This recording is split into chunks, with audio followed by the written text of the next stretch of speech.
ফেব্রুয়ারিতেই ত্রয়োদশ জাতীয় সংসদ নির্বাচন। সারা দেশ প্রস্তুত হচ্ছে একটি অবাধ, সুষ্ঠু ও গ্রহণযোগ্য নির্বাচনের জন্য। কি ভাবছে সাধারণ মানুষ থেকে শুরু করে আগামীর জনপ্রতিনিধিরা, সে কথা জানাতে ডিবিসি নিউজের ইলেকশন এক্সপ্রেস ছুটে যাচ্ছে সব সংসদীয় আসনে। আজ ছিল সারাদিন সংসদীয় আসন 29 গাইবান্ধা 1-এ। ডিবিসি ইলেকশন এক্সপ্রেসে আজ সারাদিন থাকবে 29 গাইবান্ধা 1 আসনে। ইসলামী আন্দোলন বাংলাদেশ সৎ, যোগ্য, খোদাভীরু মানুষদেরকে নির্বাচিত করে সেই ধারাবাহিকতায় এই আসন থেকে আমাকে ক্লিনিমাস, খোদাভীরুতা, সততা এবং যোগ্যতার ভিত্তিতে আমাকেও নির্বাচিত করেছে। অতীতের চেয়ে আমাদের দল এখন অনেক শক্তিশালী। সুন্দরগঞ্জে বিএনপি আজকে আর দুর্বল নাই, কিন্তু আমাদের নেতাকর্মী সকলে যদি ঐক্যবদ্ধভাবে মোকাবেলা করি, আমি মনোনয়ন পাই বা মাঝার সাহেব পাই বা সিন্টু সাহেব পাক বা বাবুল সাহেব পাক, যেই পাক, আমরা নির্বাচন করব ধানের শীষের। বিএনপির বিভিন্ন প্রোগ্রাম এবং ইয়াতে অংশগ্রহণ করে আসছি, পাশাপাশি মানুষের সাথে কাজ করে আসতেছি। আমার করার উদ্দেশ্য হচ্ছে ছোট্ট পরিসর থেকে যদি আমি নির্বাচিত হতে পারি বা করতে পারি, তাহলে বড় পরিসরে কাজ করতে পারব। সুন্দরগঞ্জ একটি অবহেলিত এলাকা। এই সুন্দরগঞ্জের মানুষ বারবার ভোট দিতে ভুল করেছে। বিরোধী দলের প্রতীকে ভোট দেওয়ার কারণে সুন্দরগঞ্জ আজ অন্যান্য থানার চেয়ে আমরা অনেক পিছিয়ে পড়েছি।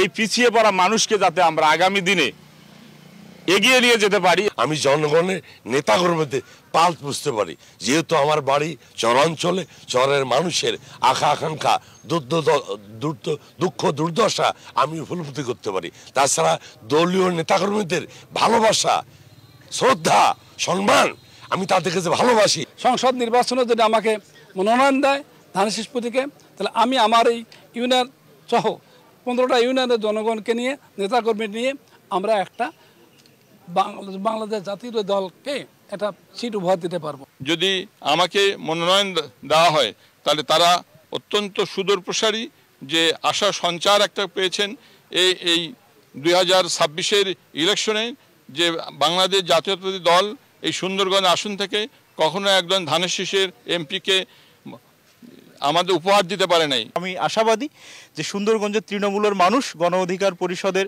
আমাকে যে প্রার্থী নির্বাচিত করা হয়েছে, এখানে মনোনীত করা হয়েছে, অবশ্যই আমাকে সমর্থন করবেন এবং আমার পাশে থাকবেন, এবং আমিও এলাকাবাসীর জন্য এবং সুন্দরগঞ্জের আপামর জনগণের জন্য, ধর্ম বর্ণ নির্বিশেষে সকলের জন্য কাজ করে যাব ইনশাল্লাহ। এই এলাকার মানুষ আমাকে অত্যন্ত ভালোবাসে, কারণ আমি ছাত্র জীবন থেকে এই সুন্দরগঞ্জে রাজনীতি করি। 1990 সালে আমি সুন্দরগঞ্জ সরকারি কলেজের এখানকে ইসলামী ছাত্র শিবিরের সভাপতি ছিলাম।